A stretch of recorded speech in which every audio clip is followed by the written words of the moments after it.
In the shadows of the forgotten, I awaken. The skulls of the ancients rise to my call. Bow before the eternal night. The dice wise. The seat of regents rises in Lossinger.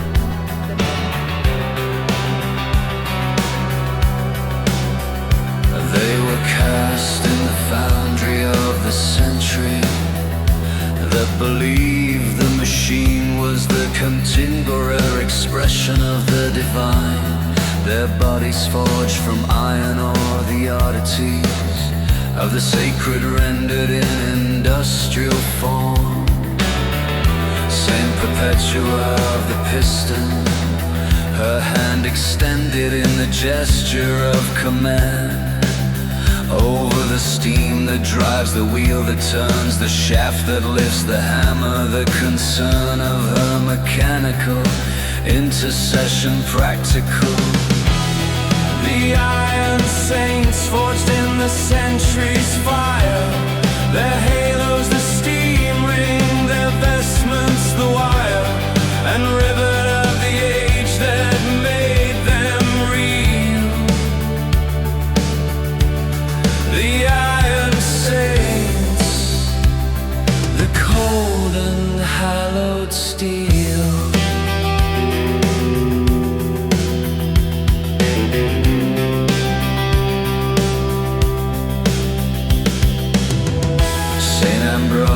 Of the axle, his cold eyes cast toward the ceiling where the enterprise of the overhead crane moves its holy load across the industrial nave. The code of the factory floor, his scripture and his rule. The iron saints forged in the century's fire, their halos the steam ring, their vestments the wire, and rivet of the age that made them real. The iron saints, the cold and hallowed steel.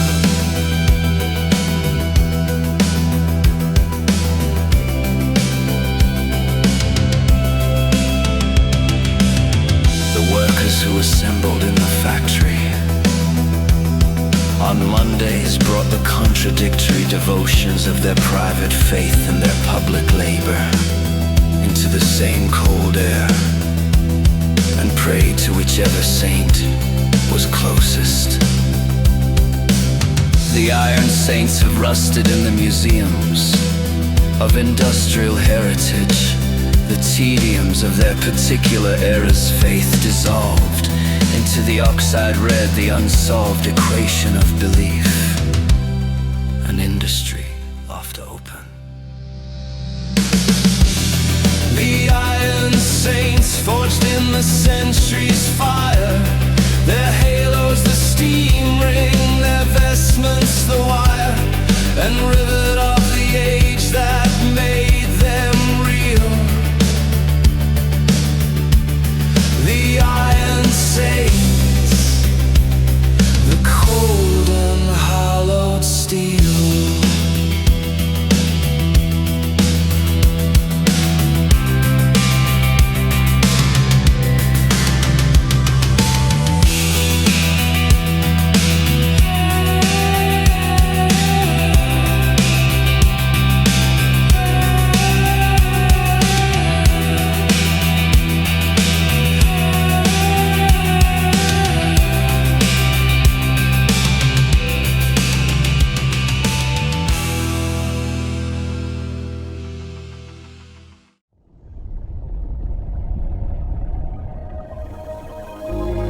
Become a member.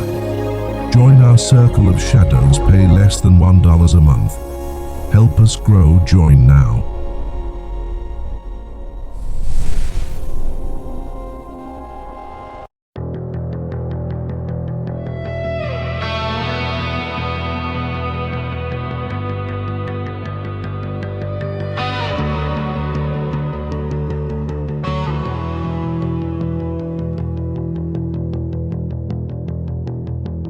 She tends the plants that grow in the soil above. The ones who rest below gave their love and grief and carbon back to the earth that grows the particular herbs of worth that only the graveyard's chemistry produces.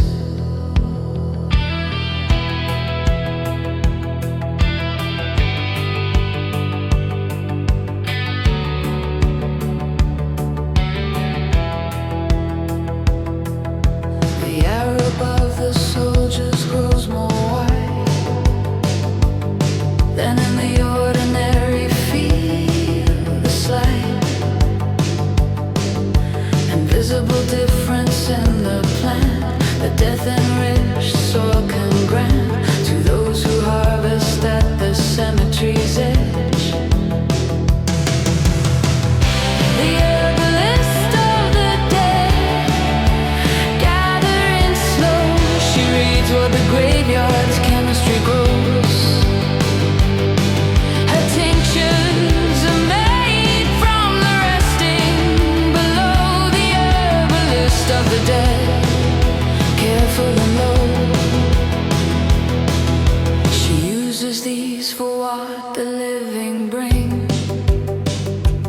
to her door in the early cold spring. The griefs that the ordinary physician cannot address, the precise condition of those whose sorrow has a botanical cure.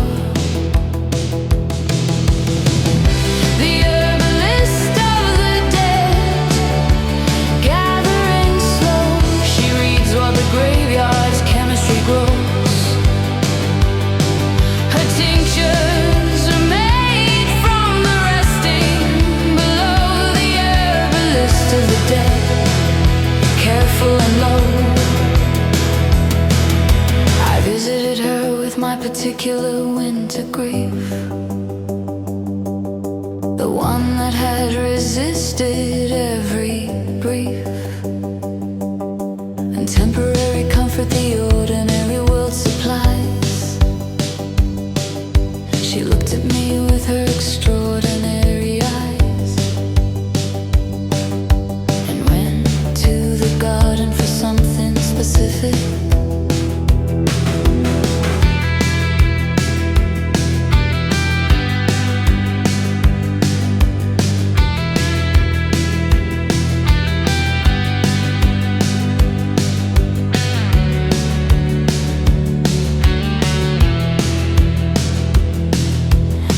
She pressed from the graveyard yarrow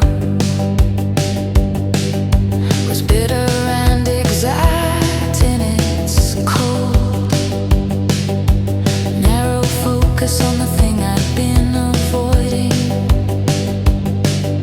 the grief I'd been so carefully avoiding naming, which the herbalist named with a single drop.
the field's edge has been standing since the century of the Black Death commanding its particular corner of the dark old field,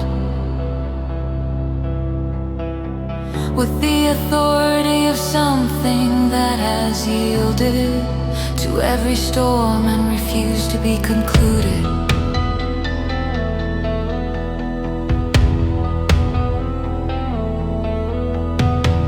She has held in her hollow the cold evidence of histories that the archives and the dense official record has not thought to keep. The things hidden in her hold their sleep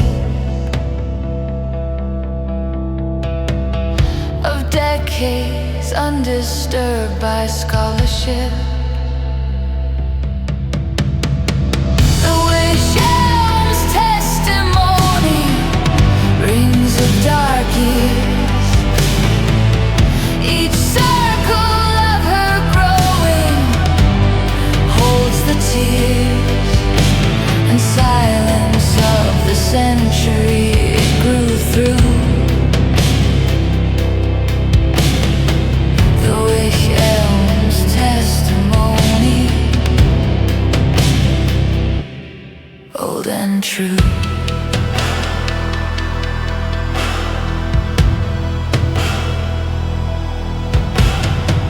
I pressed my ear to the wych elm's grey bark and heard in the frequency between the dark and silence the particular hum of years compressed into wood, the unnamed fears and weathers of the centuries absorbed.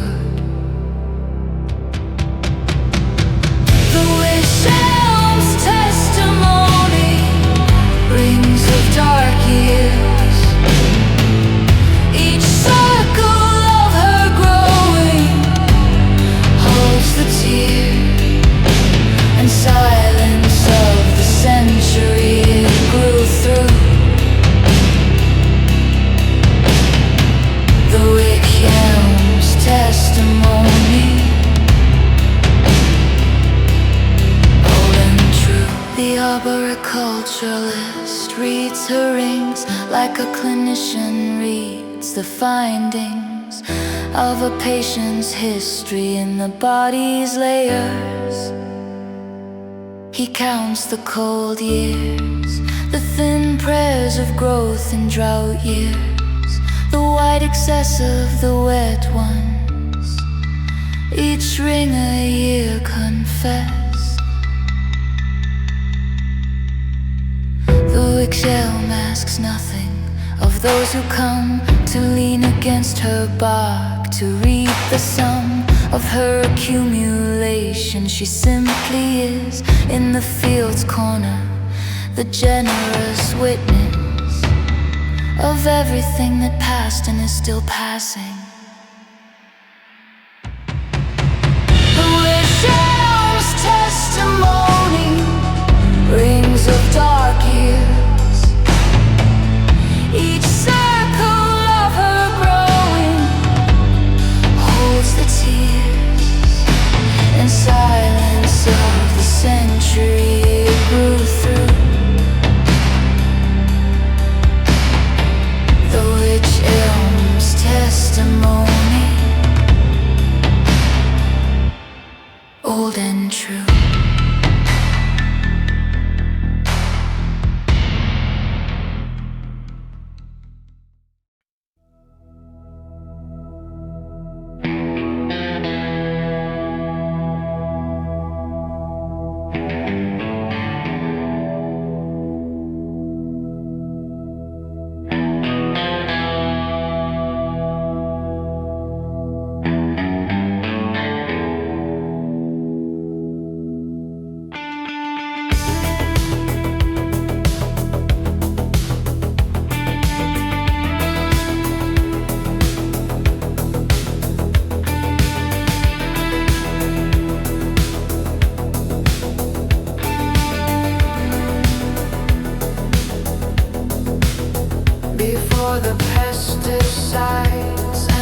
sparrows in the eaves above my childhood window, the particular love of their disputatious, cheerful common noise. In the early morning, the boys and girls of the air arguing the day open. Elegy for the house sparrow, brown and plain, the commonplace bird we won't see again. In the density of its ordinary past, elegy for the house sparrow, fading fast. The extraordinary is easy to mourn. The peacock and the peregrine, the horn of the rhino and the eye of the tiger. But the sparrow's loss goes deeper, higher on the scale into an intimate catastrophe. For the sparrow was the bird of the threshold, the bird of the everyday, the enrolled companion of every ordinary morning. Its absence from the eaves is the warning. In the shadows I awaken. That the ordinary world The veil itself pots is for ending. thee. Embrace the eternal night. Elegy for the house sparrow, brown and plain, the commonplace bird we won't see again. In the density of its ordinary past, elegy for the house sparrow, fading fast.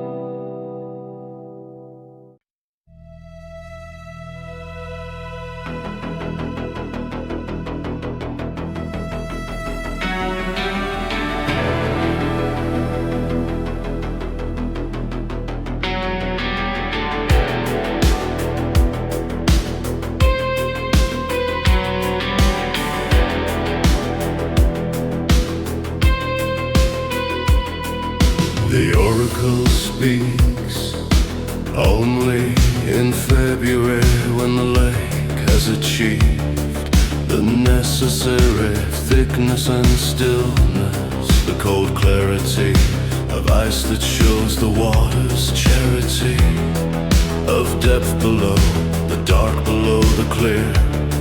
She lies face down on the frozen surface, her cheek against the cold. The purpose of her position to see through the ice into the dark below. The precise and unfiltered vision of the depth. The frozen lake oracle, reading below, she sees through the ice what the cold waters know. Her prophecies come from the dark under glass. The frozen lake oracle, watching it pass.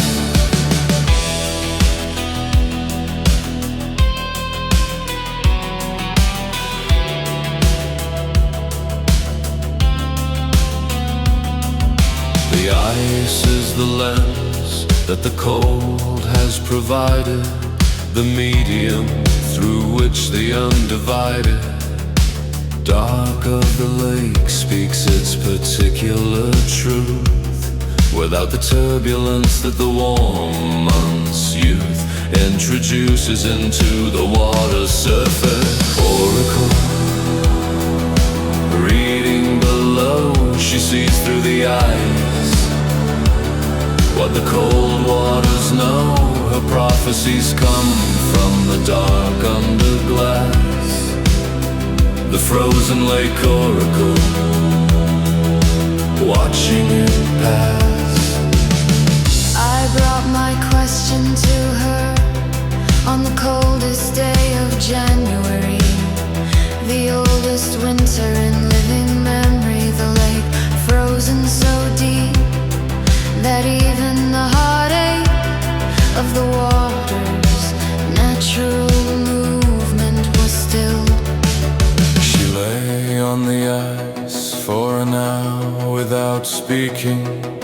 cold conducting itself, the seeking of whatever the dark below was willing to offer, rising through the ice to her, the coffer of February. Prophecy finally opened, the frozen lake oracle. Reading below, she sees through the eyes what the cold waters know. Her prophecies come from the dark under glass, the frozen lake oracle, watching it pass.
He descends in the diving bell of grief,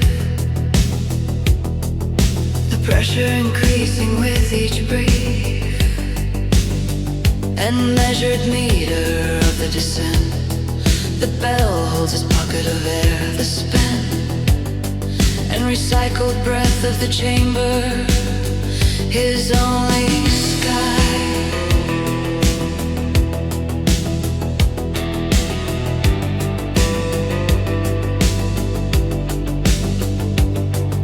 The diving bell is the old technology of grief, the personal psychology of the one who refuses the surface, who finds the depth's particular purpose more honest than the light-filled world above.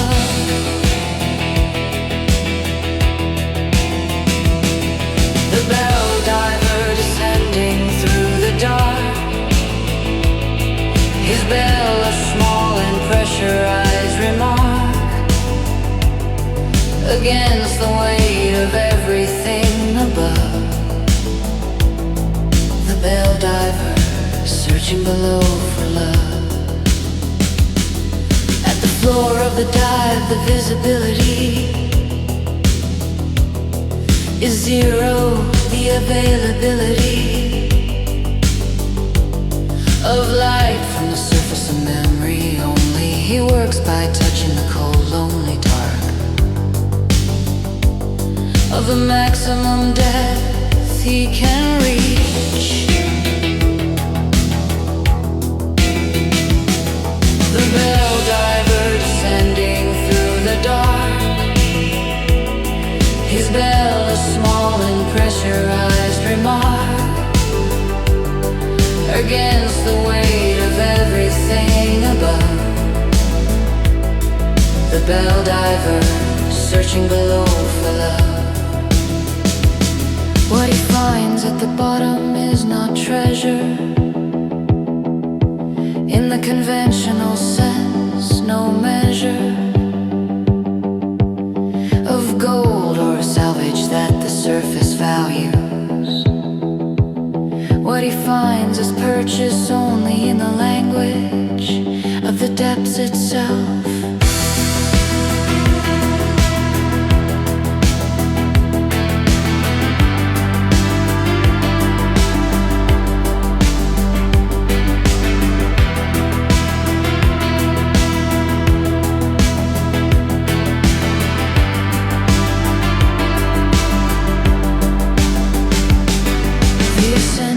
difficult part, the slow release of pressure as he goes through the graduated layers toward the light.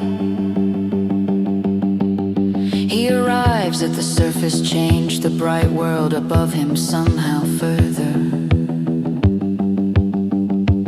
than it was. The bell diver descending through the dark, his bell a small and pressurized remark against the weight of everything above. The bell diver searching below for love.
He drew the final map on his deathbed,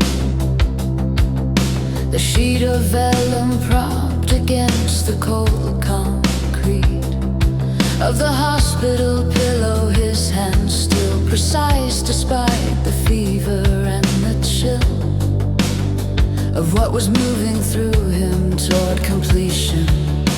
The map was not of any territory he'd surveyed before the inventory of his previous life's work, all in service of the known world. This map's surface covered something he was approaching now alone. The cartographer's last map, drawing the way into the country that has no survey, no scale, no legend, no established north. The cartographer's last map, moving forth.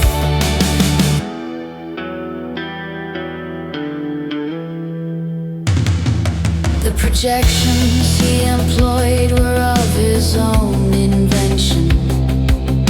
The coordinate zones arranged not by geography, but by the quality of what he'd begun to see behind the hospital ceiling and its tiles.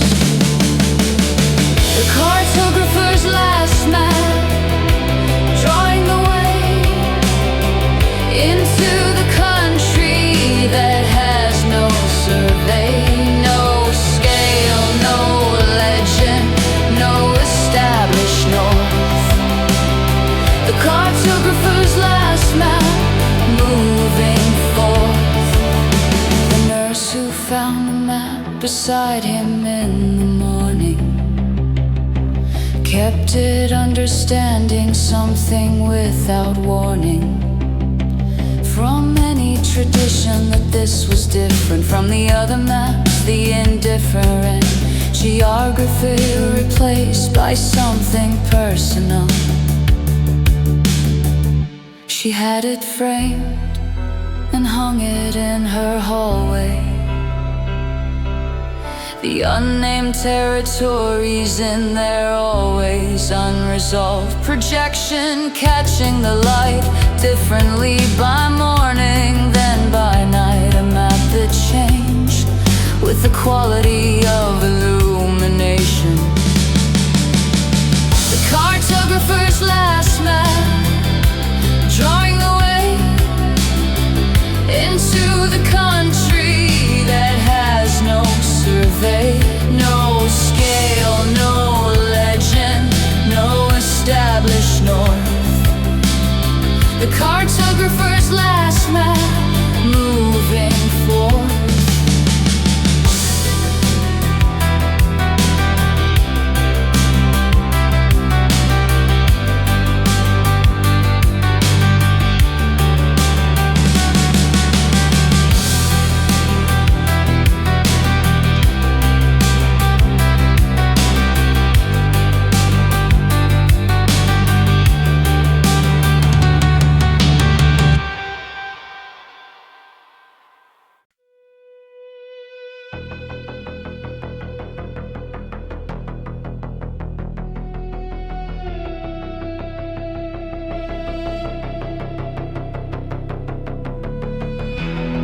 gap between the full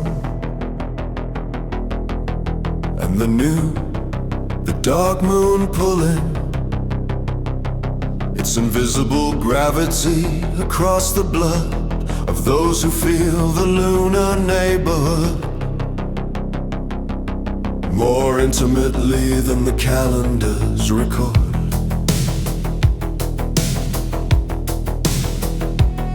The dark moon is the one that grants permission for the unlit, the internal mission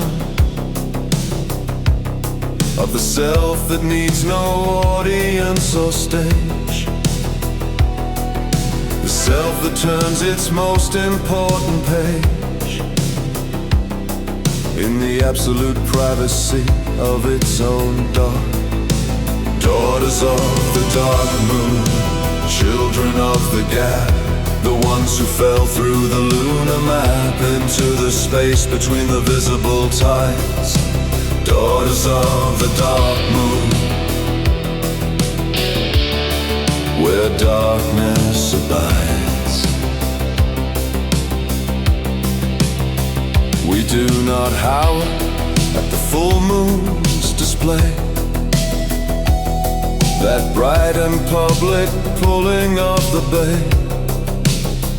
It's not our season, our devotion runs to the invisible, the dark that comes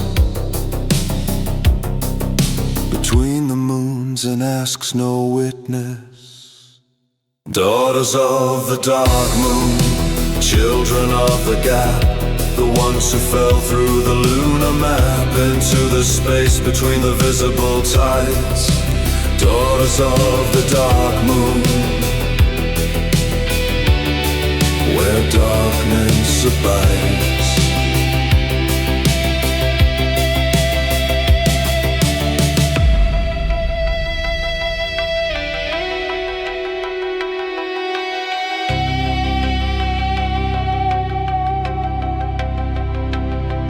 Our rites are small and entirely private, performed at the dark moon's silent pivot of the month, the 3 days of no light, when the sky is purely the sky at night, without its borrowed and flitted lamp.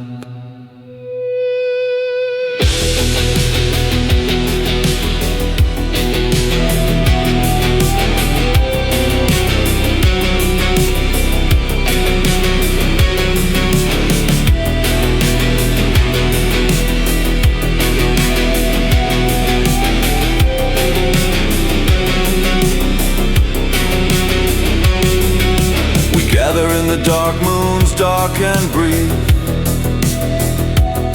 the particular air that only those beneath the invisible moon can access, the thin and cold and extraordinary discipline of being devotional without a light to do it by. Daughters of the dark moon, children of the gap, the ones who fell through the lunar map into the space between the visible tides. Daughters of the dark moon, where darkness abides.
mechanism that would not forgive, the gears of consequence arranged to give. No quarter to the hand that tried to turn the hour back to something it could earn again from time, the time already spent. The escapement that I designed runs clean against the grain of mercy.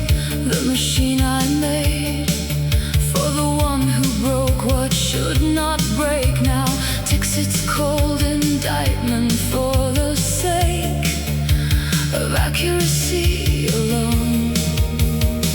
Without my blessing, the clockmaker's confession, ticking into the dark. Each gear a guilt, each pendulum a mark against the hand that made what cannot stop. The clockmaker's confession, every tick a drop.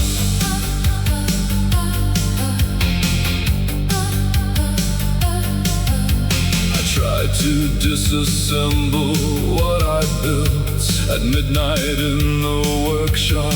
All my guilt laid out beside the tools.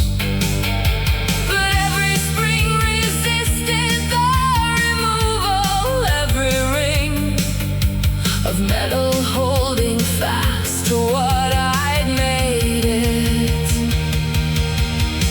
The clockmaker's confession, ticking in the dark. Each gear a guilt, each pendulum a mark against the hand that made what cannot stop. The clockmaker's confession, every tick a drop.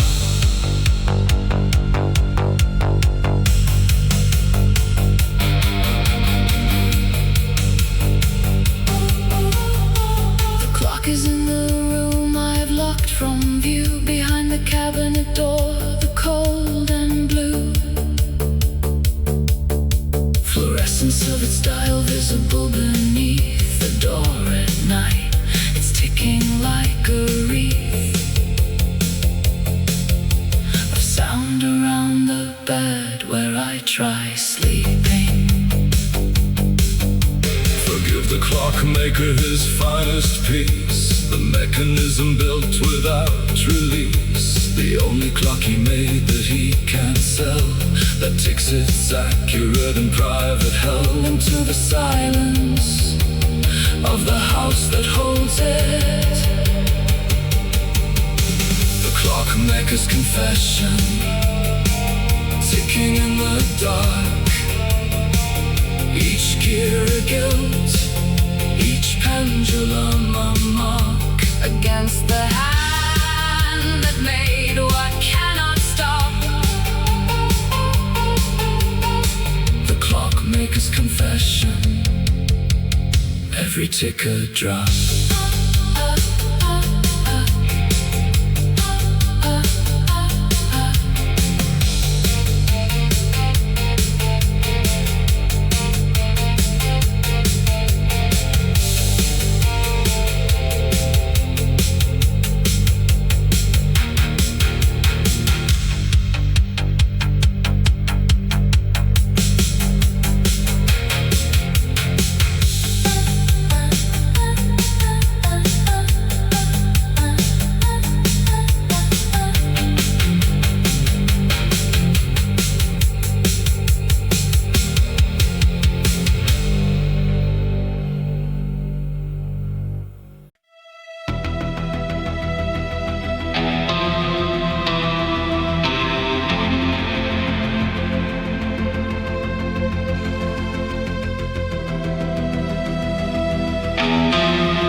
congregation before the drum, and ordinary faces of the faithful fill the pews and require the competent skill of the service music.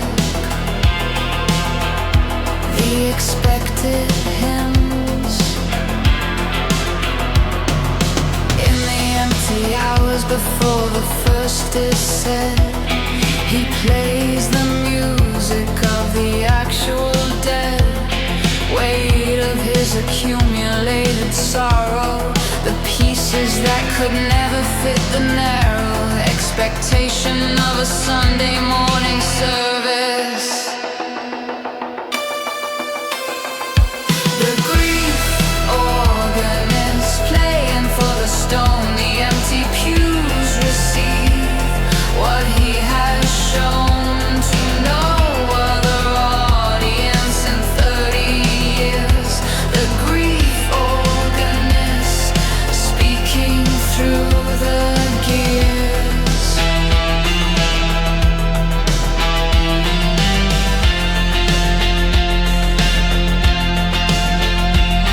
The music fills a cold stone nave completely. The bass frequencies move indiscreetly through the fabric of the building, through the limestone columns and the cold pew beneath me, where I've come to listen without invitation. The grief organist playing for the stone, the empty pews receive what he has shown to no other audience in 30 years. The grief organist speaking through the gears.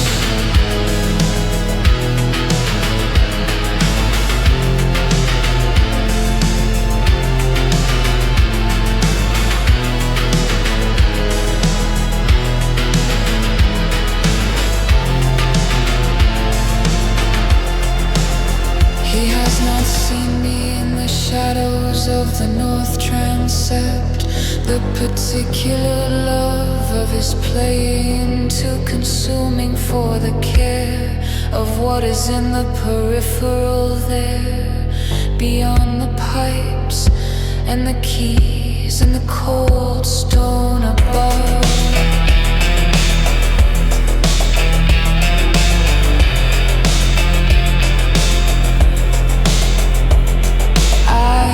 In his congregation for 6 winters, the secret one who catches all the splinters of his private music in the pre-dawn cold before the service turns it into the old and useful thing that grief becomes when it goes public.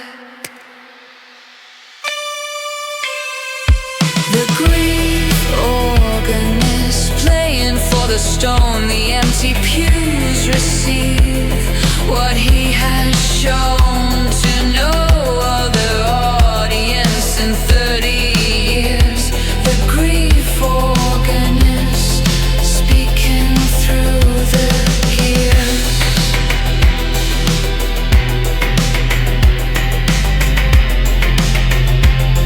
Speaking through the gears.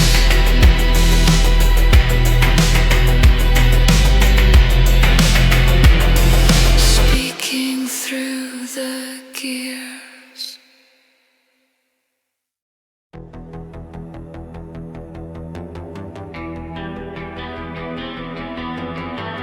Gothic Vault.